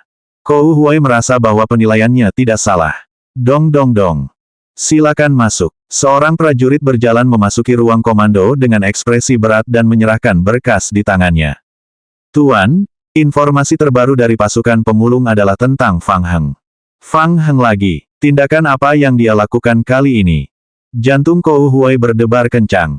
Letakkan laporannya, kamu bisa pergi dulu. Roger, ekspresi wajah Kou Huai serius. Dia menunggu sampai prajurit itu menutup pintu sebelum membuka laporan itu. Setelah membaca isi laporan dengan jelas, Kou Huai tiba-tiba berdiri. Panglima Daerah. Fang Heng dipromosikan menjadi komandan kepala daerah oleh pasukan pemulung. Kou Huai pernah mengumpulkan semua informasi terkait pasukan pemulung. Di antara jajaran pasukan pemulung, pangkat tertinggi adalah komandan pasukan, Cookburn, diikuti oleh 7 komandan kepala regional. Sekarang, Fang Heng adalah anggota ke-8. Fang Heng dapat meningkatkan kontribusinya dalam pasukan pemulung untuk menjadi komandan kepala regional dalam waktu sesingkat itu. Untuk dipromosikan menjadi kepala komandan regional, selain poin kontribusi pemain harus ditingkatkan ke level yang sangat tinggi, seseorang juga membutuhkan banyak prestise dan bahkan perlu memenangkan suara dari komandan lain. Hanya setelah melewati banyak cobaan, seseorang dapat berhasil. Dia benar-benar melakukannya. Kou Huai menarik napas dalam-dalam. Evaluasinya terhadap Fang Heng sudah sangat tinggi, tetapi dia tidak menyangka Fang Heng akan sekali lagi melampaui ekspektasinya. 418, disergap. Benar, ini bisa menjelaskannya. Peningkatan besar dalam kekuatan pasukan pemulung pasti ada hubungannya dengan Fang Heng, itulah sebabnya kontribusi Fang Heng terhadap pasukan pemulung meningkat begitu cepat. Kou Huai menyesuaikan suasana hatinya dan duduk lagi. Dia mengeluarkan peta di atas meja dan membandingkannya. Komandan Regional Distrik Kota Selatan. Fang Heng, kau memang sangat kuat, tapi kau membuat kesalahan dalam langkah ini, yang sama saja dengan menggali kuburmu sendiri. Kou Huai mencibir dalam hatinya dan mengangkat telepon di atas meja. Xiao Chen, sampaikan pesan untuk menemukan cara memobilisasi para ksatria kegelapan. Ya, ada masukan dari tim inspeksi. Tuan, saya dengar tim inspeksi telah mengirim orang untuk mencari Fang Heng dan berkomunikasi dengannya. Petunjuk, tim Anda telah menyelesaikan pengumpulan di area selatan kota. Petunjuk, Anda telah memperoleh 7.273 poin kontribusi pasukan pemulung. Anda telah memperoleh wewenang untuk memimpin distrik kota selatan. Petunjuk, pertahanan kota saat ini adalah level 37. Anda dapat menggunakan poin kontribusi untuk ditukar dengan material, senjata, dan item lainnya guna memperkuat pertahanan kota. Petunjuk, pemain telah memicu misi, lindungi kota, bersihkan area selatan kota, bunuh, kumpulkan material, rekrut prajurit, buat ramuan, dan misi lainnya. Fang Heng menghabiskan seharian bekerja hingga malam sebelum menetap di kota kecil di distrik kota selatan. Rangkaian misi berikutnya diperbarui, menyebabkan Fang Heng sakit kepala. Dia mengakui bahwa dia adalah mata-mata untuk Dark Knights, jadi dia tidak akan bekerja keras untuk Scavenger Army. Awalnya, Fang Heng ingin menyelesaikan misi alur cerita utama sesegera mungkin, dan mencari kesempatan untuk membunuh Cook Barn untuk menyelesaikan misi alur cerita utama. Tetapi sekarang setelah Federasi terlibat, situasinya menjadi tidak jelas. Setelah berpikir sejenak, Fang Heng memutuskan untuk menunggu sampai besok pagi untuk memikirkan cara bertemu dengan Ai Lei dari Dark Knights untuk mengonfirmasi rincian langkah selanjutnya dalam membunuh Cook Barn. Mari kita bicarakannya besok. Memikirkan hal ini, Fang Heng memutuskan untuk offline dan bersiap beristirahat sejenak. Setelah keluar dari kabin permainan, Fang Heng pergi ke perpustakaan di halaman belakang dan bersiap membawa buku itu kembali ke dunia permainan untuk dibaca oleh klon zombie. Di ruang belajar, Xiao Ruarwo sedang membaca buku dengan saksama. Mendengar suara pintu didorong terbuka, Xiao Ruarwo menoleh dan berkata dengan terkejut, "Saudara Fang Heng. Hei, kamu belum istirahat. Masih terlalu dini. Aku menemukan sesuatu tentang tanda itu, jadi aku datang untuk memeriksa beberapa informasi." Fang Heng terkejut, menemukan sesuatu. Ya, tunjukkan tandanya dulu. Mendengar itu, Fang Heng mengangkat punggung tangan kanannya. Begitu dia fokus pada punggung tangannya, sebuah rune segera muncul di punggung tangannya. Sejak dia mengaktifkan skill tanda di dalam game, rune di punggung tangannya menjadi lebih rumit. Butuh waktu lama baginya untuk menggambarnya lagi. Xiao Ruarwo membandingkan rune itu dan membuka sebuah buku untuk membandingkannya dengan pola tertentu di atasnya. Saudara Fang Heng, lihat, apakah pola pada tanda itu mirip dengan yang ini? Kelopak mata Fang Heng berkedut. Bagian tanda ini 90% mirip. Benar, kan? Waktu pertama kali melihatnya, aku merasa agak familiar. Butuh waktu lama bagiku untuk mengingatnya. Apa yang dilambangkan oleh pola ini? Ini ada hubungannya dengan cermin mimpi buruk. Waktu kecil, aku dengar nenekku bilang kalau dengan kekuatan cermin mimpi buruk, kita bisa bebas menjelajahi banyak dunia yang tak dikenal. Xiao Ruarwo mengenang dengan getir dan perlahan menceritakannya.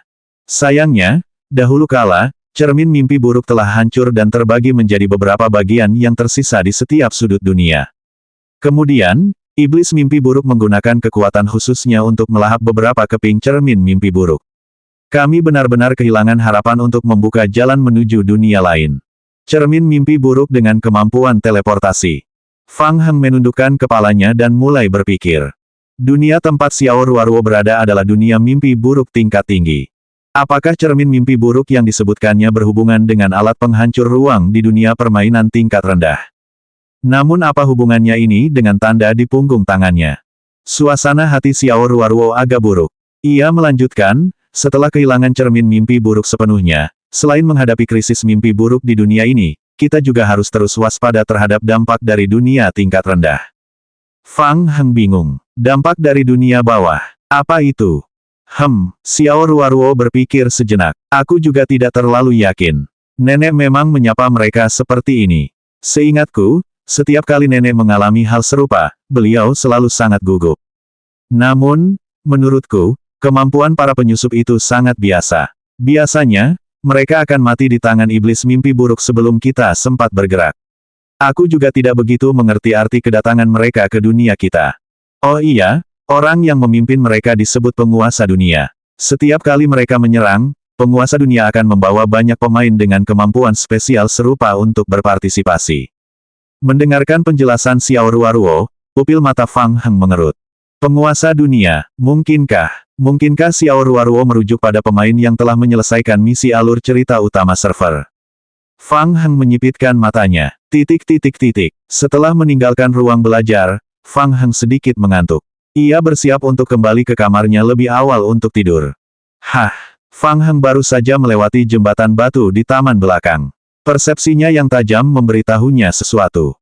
Dia berhenti dan melihat sekelilingnya dengan waspada. Di depannya, seorang pria parubaya berpakaian olahraga hitam berjalan keluar dari bayangan gelap. Dia memiliki pedang yang tergantung di pinggangnya. Fang Heng. Tatapan pria parubaya itu terfokus pada Fang Heng, mengamatinya. Ya, kamu siapa? Pria parubaya itu tidak berekspresi, dan nadanya sangat dingin. Meng Wu, penyidik kelas 3 tim investigasi federasi. Pemain Fang Heng diduga melanggar larangan federasi. Kami membutuhkan Anda untuk kembali bersama kami untuk membantu penyelidikan. Sambil berbicara, Meng Wu berjalan menuju Fang Heng selangkah demi selangkah. Federasi datang mengetuk pintunya. Jantung Fang Heng berdebar kencang. Ia mundur setengah langkah dan menyentuh sakunya. Ada beberapa biji kristal biru mentah kecil di sakunya. Bagaimana jika aku tidak mau? Kalau begitu aku hanya bisa mengundangmu. Saat Meng Wu berbicara, dia mengetukkan kakinya pelan ke tanah dan tiba-tiba melaju kencang. Seluruh tubuhnya ringan seperti bulu, seolah-olah ia tak memiliki titik gaya. Tubuhnya berubah menjadi bayangan dan melesat maju dengan cepat. Pupil mata Fang Heng langsung membesar. Kemampuan persepsinya yang tinggi memungkinkan dia menangkap seluruh gerakan Meng Wu. Fang Heng tiba-tiba mengayunkan tangannya ke depan, dan dua biji di tangannya terbang ke arah Meng Wu di udara. Sebuah cahaya putih menyala. Kedua biji itu dipotong menjadi abu oleh pedang Meng Wu. Fang Heng tertegun. Senjata. Dia sedang mempermainkan, kan? Fang Heng tidak banyak bicara. Ia mengepalkan tinjunya dan mengerahkan seluruh tenaganya untuk meninju ke depan. Tinjunya menciptakan angin kencang di udara. Untuk pertama kalinya, ekspresi terkejut melintas di mata Meng Wu. Dia terkejut dengan kekuatan pukulan Fang Heng. Suas. Kelopak mata Fang Heng berkedut, dan tiba-tiba dia merasakan sosok di depannya kabur. Pukulan itu tidak mengenai apapun kecuali udara. Oh tidak, itu keterampilan yang istimewa. Seorang pemain dengan materialisasi tingkat 3. 419, kerja sama tim. Fang Heng tidak menyangka Meng Wu bisa menggunakan keterampilan di luar permainan. Dalam sekejap mata, Meng Wu telah tiba di depan Fang Heng, menekankan gagang pedangnya ke tenggorokan Fang Heng. Saudara Fang Heng, Xiao Ruoruo berteriak kaget. Dia baru saja mendengar suara perkelahian di luar ruang kerja dan keluar untuk melihat-lihat. Kemudian, dia melihat Meng Wu menekan gagang pedangnya ke leher Fang Heng. Siapa kau? Cepat lepaskan dia. Alis ramping Xiao Ruoruo terangkat vertikal saat dia menatap Meng Wu. Di bawah sinar bulan, bayangan di belakang Xiao Ruoruo mulai bergetar cepat. Meng Wu melirik Xiao Ruoruo dan menatap Fang Heng lagi. Saya tidak berniat memperluas konflik, dan saya tidak berniat menyakiti siapapun. Ikuti saja saya kembali untuk penyelidikan. Aku tidak bisa. Aku masih ada urusan. Akan sangat sulit bagiku untuk mengikutimu kembali. Saat Fang Heng berbicara, dia perlahan mengangkat tangannya ke langit dan membuat gerakan 8. Xiao Ruoruo mengerti arti gerakan Fang Heng. Detik berikutnya, pupil mata Meng Wu tiba-tiba mengecil. Sebuah susunan sihir hitam dengan cepat berputar di bawah kaki Fang Heng. Aura yang meledak dari susunan sihir menyebabkan Meng Wu mundur setengah langkah. Bagaimana situasinya? Meng Wu merasakan kekuatan yang luar biasa dahsyat dari susunan sihir itu dan tidak berani mendekatinya sedetik pun. Sebuah telapak tangan putih kehijauan yang lapuk seperti pohon mati menjulur keluar dari susunan sihir dan dengan cepat mencengkeram tubuh Fang Heng. Dalam sekejap mata, Fang Heng terbungkus erat, seolah ingin menyeretnya ke dalam susunan sihir. Setelah membungkus Fang Heng dengan erat, beberapa telapak tangan berwarna abu-abu kehijauan bahkan mencengkeram Meng Wu. Meng Wu terkejut dan langsung bereaksi. Beberapa bayangan pedang melintas. Telapak tangan berwarna abu-abu kehijauan dan Fang Heng yang terperangkap di dalamnya hancur di depan matanya. Apa yang sedang terjadi? Apakah itu ilusi? Meng Wu terkejut sekali lagi. Mengaum. Detik berikutnya, dua monster jurang yang dikendalikan Xiao Ruoruo berubah menjadi bayangan dan meraung saat mereka menyerang Meng Wu dari kiri dan kanan. Iblis mimpi buruk. Meng Wu menatap kedua makhluk bayangan itu dan berbisik. Kedua monster jurang itu membuka mulut besar mereka dan hendak menelan Meng Wu. Cahaya pedang menyala. Tubuh iblis mimpi buruk dipotong oleh pedang Meng Wu, dan iblis mimpi buruk yang mengaum dipotong menjadi dua oleh cahaya pedang. Xiao Ruoruo membentuk segel dengan kedua tangannya dan berteriak, "Pisahkan!"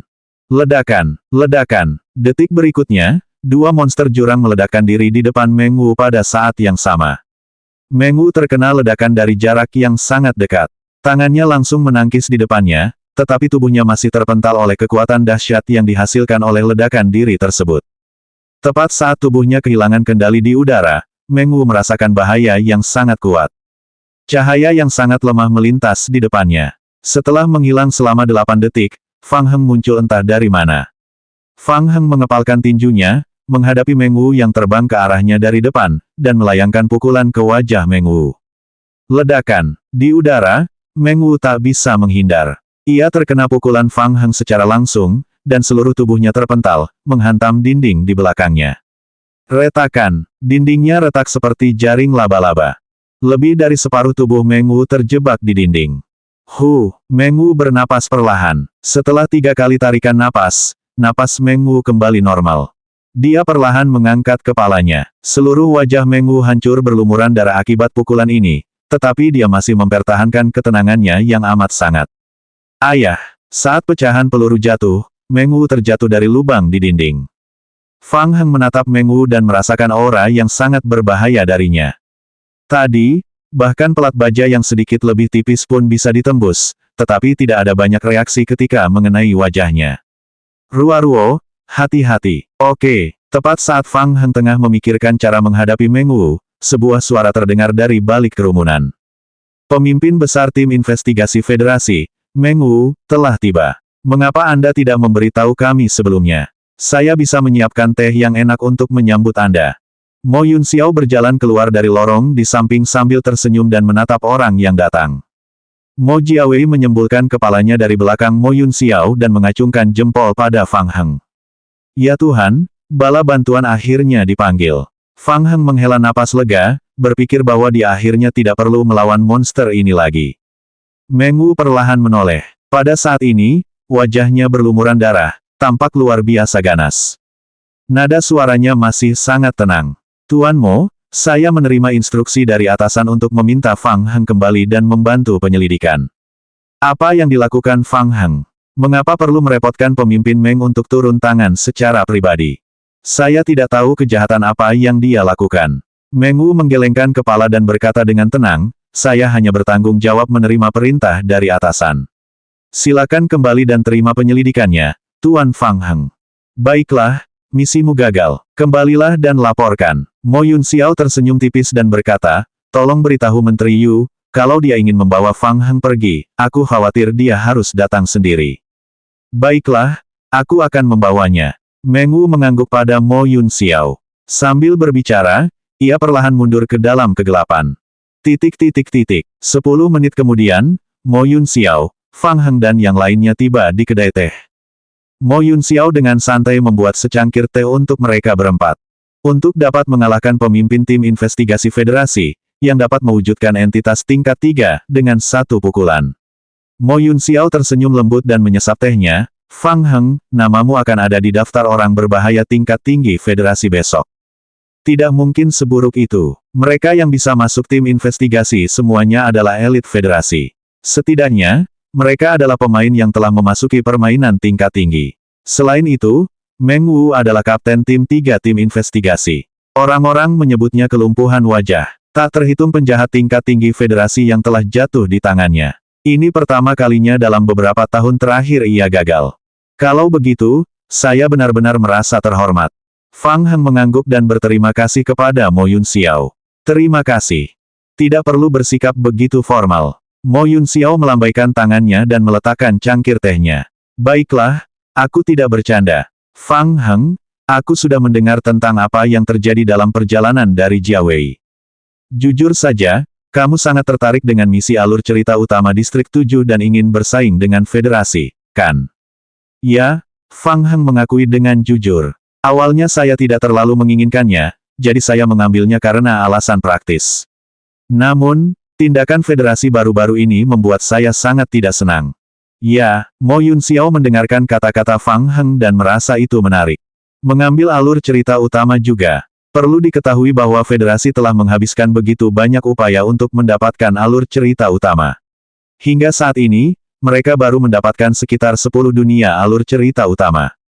Mo Yun Xiao merenung sejenak, lalu mengangguk dan berkata, "Ku dengar Kou Huai dari distrik 7 zombie apokalipse adalah karakter yang sangat sulit dihadapi.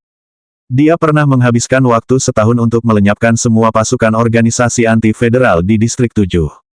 Karena itu, distrik 7 zombie apokalipse selalu sangat stabil dan berada di bawah kendalinya yang kuat. Saya pikir alasan mengapa Direktur Yu dari tim investigasi bertindak melawan Anda kali ini mungkin karena dia." Fang Heng mulai merasakan adanya bahaya. Meskipun ia memiliki kemampuan tanda itu, ia dapat langsung menggunakan tanda itu untuk bersembunyi dalam permainan saat ia dalam bahaya. Namun, agak tidak menyenangkan untuk bersembunyi seperti ini. "Tuan Mo, apakah Anda punya saran?" 420, penanggulangan. "Jika kamu menginginkan pendapatku, kurasa kamu harus menyerah." Menyerah. Fang Heng tertegun sejenak. Mo Jiawei langsung berteriak, "Tidak. Paman keempat, bagaimana mungkin kita menyerah begitu saja? Kita sudah berusaha keras. Dengarkan aku dulu." Mo Yun Xiao melambaikan tangannya dan berkata dengan serius, "Kita semua tahu bahwa misi cerita utama zombie apokalipse ada hubungannya dengan Dark Knights. Kau baru sebentar di distrik 7. Federasi sudah jauh lebih maju darimu. Dalam keadaan seperti ini, kau bisa bayangkan betapa sulitnya mengejar ketinggalan. Seandainya aku Kou Huai, aku akan menggunakan sumber daya Dark Knights untuk menekanmu. Dia bahkan tidak perlu melakukannya sendiri untuk mempersulitmu bergerak di dalam Dark Knights. Dia akan benar-benar menghentikan misi alur cerita utamamu selanjutnya di distrik 7. Jantung Fang Heng berdebar kencang. Ini juga yang sebelumnya dikhawatirkannya. Federasi berhasil memengaruhi para Dark Knights secara signifikan. Bahkan jika ia berhasil menyelesaikan rangkaian misi untuk membunuh Cook Barn dan mendapatkan beberapa poin kontribusi, bagaimana dengan misi alur cerita utama selanjutnya?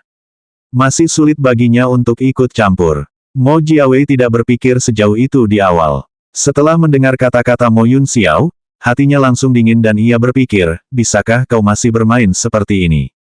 Ini jalan buntu. Apakah semua orang federasi begitu licik? Xiao Ruoruo juga menatap Fang Heng dengan cemas. Fang Heng menundukkan kepalanya dan merenung. Fakta bahwa federasi mampu mengendalikan Dark Knights pada saat ini sungguh tak tertahankan. Namun, tidak adakah jalan lain? Tidak terlalu. Fang Heng menyipitkan matanya tanpa sadar saat dia mengangkat kepalanya dan berkata, "Tuan Mo, saya pikir saya masih punya kesempatan." Hah? Mo Yun Xiao mengangguk sambil tersenyum. "Silakan saja. Kou Huai ingin bermain, jadi mari bermain dengan serius." Fang Heng tidak berniat bercanda. Ia berpikir sejenak dan berkata dengan serius, "Aku bisa memilih untuk memperlambat kemajuan misi alur cerita utama dan membantu pasukan pemulung melawan para ksatria kegelapan. Lalu, dengan kekuatan pasukan pemulung, aku bisa perlahan-lahan menemukan kesempatan untuk menyingkirkan para pemain federasi yang memiliki poin kontribusi lebih tinggi dariku di antara para ksatria kegelapan." Semua orang tercengang. Ide yang menarik, tapi sangat sulit untuk dilakukan. Lagi pula, setahu saya, belum ada preseden untuk ini. Selain Dark Knights, tidak ada cara lain untuk menyelesaikan misi alur cerita utama. Kalau begitu, aku akan meluangkan waktuku. Aku tidak keberatan. Aku yakin selalu ada cara lain untuk menyelesaikan alur cerita utama. Aku bisa meluangkan waktu untuk menemukannya. Fang Heng merentangkan tangannya. Jika jalan Dark Knights tidak berhasil, mengapa kita tidak mencoba mengambil jalan Cook Barn? Mo Jiawei tertegun dan bertanya, "Cook Barn? Apa maksudnya?" Melihat ekspresi bingung di wajah semua orang, Fang Heng menjelaskan, Cook Barn juga terkait dengan meteorit generasi pertama di alur cerita utama. Mungkin itu bisa memicu misi alur cerita utama. Belum pernah ada preseden seperti itu sebelumnya, tapi bukan berarti itu tidak ada, kan? Fang Heng punya firasat samar bahwa pendiri pasukan pemulung, Cook Barn, pasti tahu sesuatu. Ada kemungkinan ia bisa menggali petunjuk terkait misi alur cerita utama darinya. Di dunia sebelumnya, bukankah permainan dibagi menjadi akhir buruk dan akhir baik? Membantu Cook Barn menghancurkan seluruh dunia untuk menyelesaikan akhir yang buruk, mungkin juga dianggap telah menyelesaikan alur cerita utama. Hanya karena tidak ada preseden, tidak berarti hal itu tidak ada. Selalu ada lebih banyak solusi daripada kesulitan. Sekalipun gagal, ia akan mampu menguras habis kekuatan federasi dan melampiaskan amarahnya. Di saat yang sama, ia akan bisa mendapatkan beberapa petunjuk terkait alur cerita utama dari Cook Barn. Kalau tidak berhasil, dia mungkin juga menghancurkan Dark Knights. Dia hanya akan membalik meja dan berhenti bermain. Saat itu, tidak akan ada yang bisa mengambil misi cerita utama. Luar biasa, ada gerakan seperti itu. Kenapa aku tidak terpikir? Setelah merenungkan kata-kata Fang Heng dengan saksama, Mo Jiawei bertepuk tangan dan langsung merasa terkejut. Ia berpikir dalam hati, Tuhan memang Tuhan. Banyak sekali operasi mewah dan mencolok seperti itu. Mo Yun Xiao tersenyum dan tidak berkata apa-apa. Ia merasa itu mungkin sebuah metode. Namun, metode ini terlalu idealis. Pemain biasa tidak dapat bergabung dengan pasukan pemulung di bawah tekanan kuat federasi, apalagi memicu alur misi pasukan pemulung. Lagi pula, lebih mudah diucapkan daripada dilakukan. Hal ini setara dengan misi penjahat yang mencari kematian, dan sebagian besar pemain bertahan hidup dan federasi berada di pihak yang berbeda. Bahkan organisasi anti-federal jarang sekali yang segila ini.